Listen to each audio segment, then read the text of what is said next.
성전에 가서 말씀을 전파하라, 이러한 제목으로 같이 은혜를 나누겠습니다. 사도행전 5장 20절, 가서 성전에 가서 이 생명의 말씀을 다 백성에게 말하라. 사도들이 유대 종교지자들이 핍박에 직면하게 됐습니다.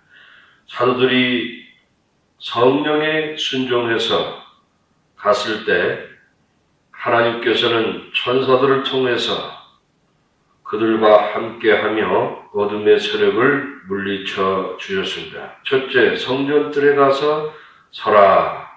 성령께서는 예루살렘 교회, 특히 베드로를 통하여 강력하게 역사하셨습니다.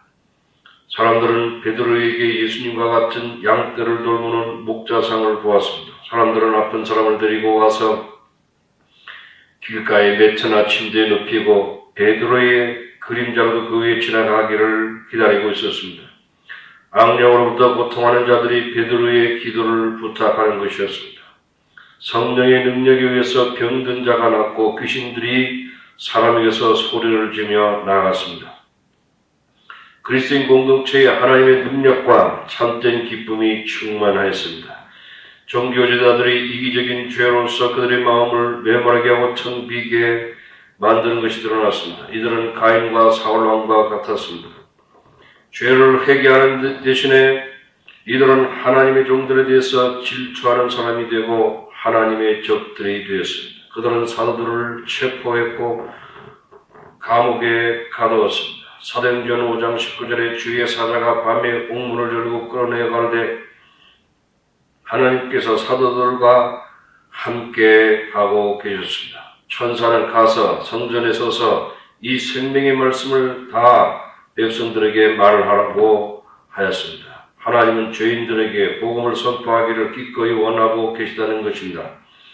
하나님께서는 그의 독자 예수를 냉담한 장소인 이 세상에 보내셨다는 것입니다. 예수님께서는 사람들이 죄에서 그의 죽음과 부활을 통하여 구원하는 일을 완성하셨습니다. 이제 하나님께서는 그의 사도들을 성전으로 목숨 걸고 보내고 있었습니다.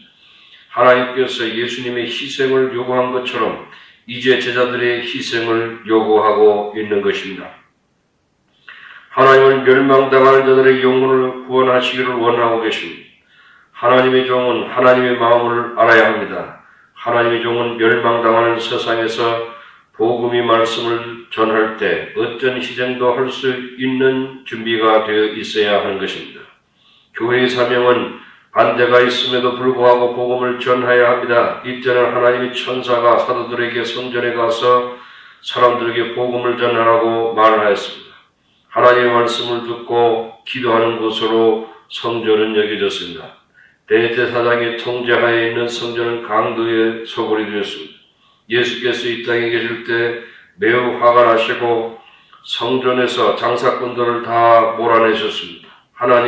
예수님은 성전을 성경을 연구하는 곳으로 사용하셨습니다. 예수님께서 죽으심과 부활한 후에 믿는 자들은 성령이 충만하여 성전에서 성경을 공부하고 예배드리고 기도하는 곳이 되었습니다. 그러나 성전을 만을 위해서 대제사장의 통제하에 있었습니다. 대제사장이 사도들에게 질투하게 됐을 때 성전에서 믿는 자들이 모이는 것을 멈추도록 하였습니다.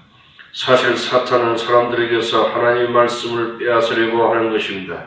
성전은 영적인 전투장이었습니다. 하나님의 천사가 사도들에게 성전에 가서 말씀을 전파하라고 말하였습니다. 하나님께서는 그곳으로 사도들을 보냈습니다. 하나님께서 믿음으로 성전으로 가기를 원하셨습니다. 성전에 가서 복음을 전파하기를 원하셨습니다. 가서 성전에 서서 말씀을 전파하라. 이 말은 우리들에게 어떤 의미가 있습니까? 사도행전 5장 20절에 가서 성전에 서서 이 생명의 말씀을 다 백성에게 말하라. 새로운 생명의 메시지는 어떤 것입니까? 그것은 사복음서를 포함한 것입니다. 베드로는 이 메시지를 요약해서 사도행전에 요약해서 3번 말씀하고 있습니다. 간단히 말하면 예수님은 육체 안에서 하나님이셨습니다. 예수님은 우리 죄를 위하여 십자가에서 죽으셨습니다. 하나님은 예수님을 죽음에서 부활시키셨습니다. 하나님 우편에 예수님을 앉히시고 높이시고 주와 그리스도가 되게 하셨습니다. 이 그리스도께서 다시 오십니다. 왕과 심판자로 오십니다. 현재 부활하신 그리스도께서는 예수님을 영접하는 자에게 성령을 주십니다. 이 모든 것은 성경 말씀에 따라서 이루어집니다. 사도들은 증인들입니다. 누구든지 이 새 생명을 믿고 영접하는 자에게 영생이 있습니다. 하나님의 나라를 유업으로 물려받을 것입니다. 둘째, 우리는 사람보다 하나님께 순종하기를 원하노라. 여러 시간 후에 오전 9시 30분쯤에 대제사장과 그의 동료들과 이스라엘 장로들이 산헤드린 공의회를 소집하였습니다. 그들은 예수의 사도들을 모욕을 주고 싶어 했습니다. 회의를 소집한 후에 감옥에 사람을 보냈습니다. 그러나 감옥에 가보니 사도들이 없었습니다. 그것은 그들에게 매우 당황스러운 일이었습니다. 특히 성전 수비대에서 더욱 그러하였습니다. 그러한 사도들을 방해할 수 없었습니다. 어떤 사람이 사도들이 성전에 서서 사람들에게 가르치고 보고를 하였습니다. 종교 지도자들은 먹는 것이 매우 원하는 것이었습니다. 이러한 방법으로 하나님께서는 모든 만물이 하나님의 통제 아래 있다는 것과 사도들도 하나님의 손에 있다는 것을 증명하였습니다. 사도들은 어떻게 답했습니까? 사도행전 5장 29절에 베드로가 사도들이 대답하여 가로되 사람보다 하나님을 순종하는 것이 마땅하니라. 베드로가 감옥에서 풀려날 때 하나님의 천사가 성전에 가서 말씀을 전파하라고 했을 때 베드로와 다른 사도들은 단순히 말씀에 순종하였습니다.